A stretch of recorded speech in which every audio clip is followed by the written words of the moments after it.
اعوذ باللہ من الشیطان الرجیم بسم اللہ الرحمن الرحیم ان اللہ وملائکتہ یصلون علی النبی یا ایھا الذین آمنوا صلوا علیہ وسلموا تسلیما۔ صدق اللہ العظیم۔ محترم بھائی اور دوستو، آج جمعے کا مبارک دن ہے۔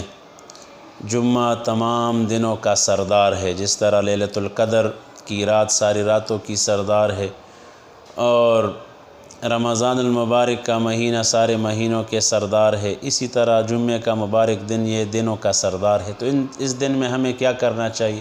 ایک تو سورہ کہف کا اہتمام کرنا چاہیے، پڑھنا چاہیے، سورہ کہف کے پڑھنے کا اہتمام ہو کہ اس میں جو آدمی یہ پڑھتا ہے اس کی وجہ سے اللہ پاک اس کو دجالی فتنوں سے اللہ پاک اس کو محفوظ کرتا ہے۔ دوسری بات یہ ہے کہ جمعے کے دن جو غسل کرتا ہے نماز کے لیے، ان کے سارے ہفتے کے گناہ معاف ہو جاتے، یہاں تک کہ ان کے ناخنوں سے بھی جو گناہ ہے چھپی ہوئی وہ بھی نکل جاتے۔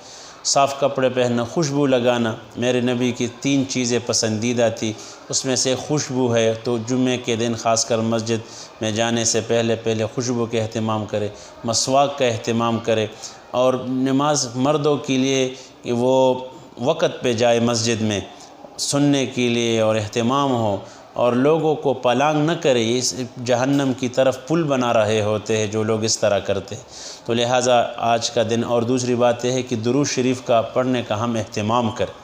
آج کا دن بہت اہم دن ہے، درود شریف کی کثرت ہو، تلاوت کا کثرت ہو، استغفار کی کثرت ہو، اور خاص کر اپنے فلسطین بھائیوں کے لیے نماز جمعہ کے بعد میں رو کر اللہ پاک سے دعائیں مانگیں کہ اللہ پاک ان پر یہ سختی آسان فرمائے اور ان کے اس حالات کو اللہ پاک درست فرمائے۔ جزاک اللہ خیر۔